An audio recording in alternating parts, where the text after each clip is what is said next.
Closet of costumes from the last 20 years, including one that's brand new, the soldier's towel costume.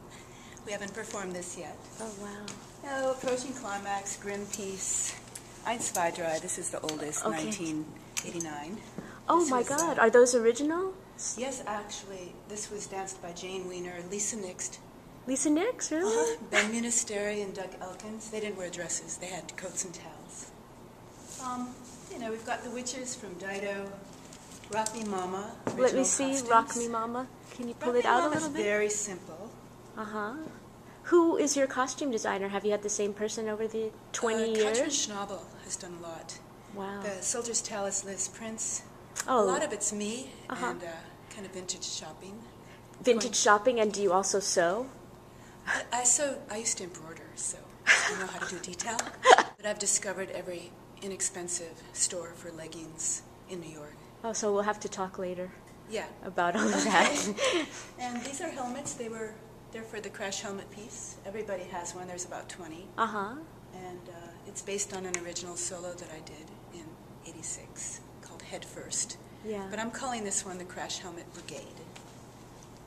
The cool thing is there were people wearing all of those, and there will be people wearing all of those. And some of the original people, right? Wearing all of Yeah. those? I mean, I couldn't get everybody back. You know, Right. people are doing crazy things, teaching here and there. But I do have a nice 45-member cast for this. That's if you're counting the babies, who have no choice. They're tagging along with their mothers. Oh, that's so wonderful. And how many of those 45 people were people that danced with you originally? All of them.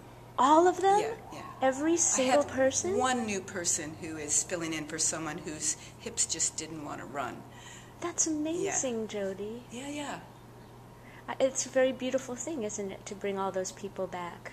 Yeah, it's kind of a gift. They're awesome. Yeah. Everybody's awesome.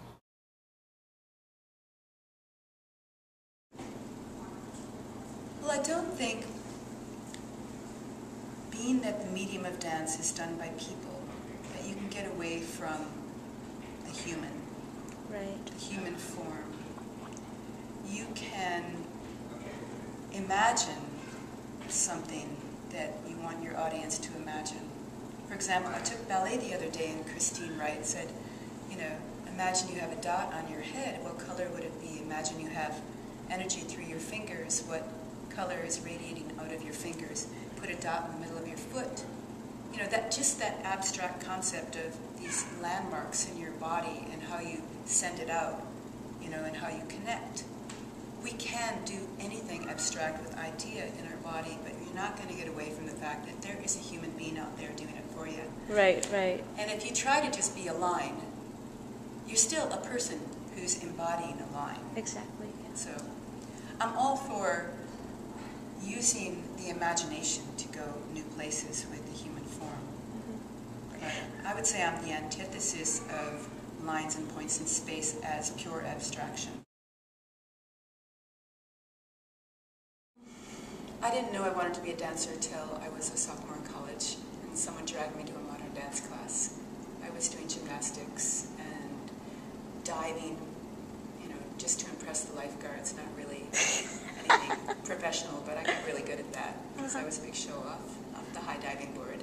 Oh, my God, really?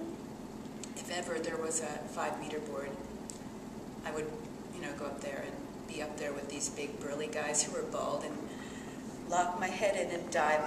That's so amazing. That was my early performing.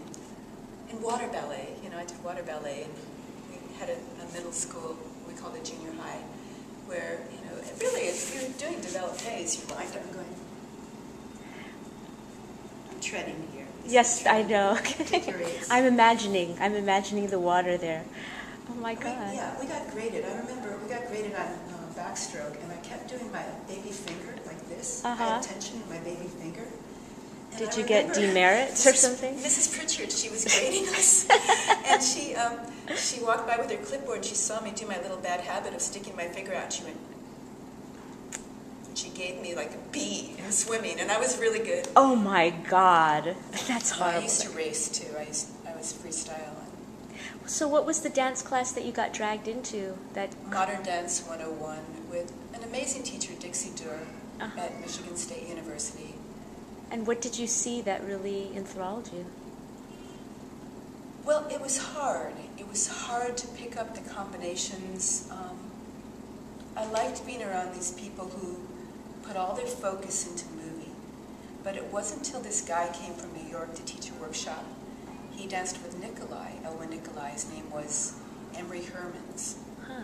He still is Emery Hermans. He's still living. Oh, good. He came and he taught Nikolai improv, which one class would be space, one class would be time, space, energy.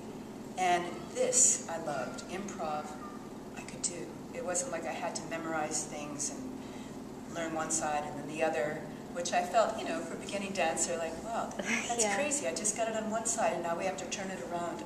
I think I'm a little dyslexic learning movement, but I can make things up. And make things up that I remember, and my dancers help me remember. Don't you think it's kind of cool that if you were so inspired by Alwyn Nikolai that you're performing at Henry Street Settlement? I think that is so awesome, and the Nikolai folks are going to be here in a couple months. They're doing a show here. Oh, wow. Yeah. Well, we'll all come.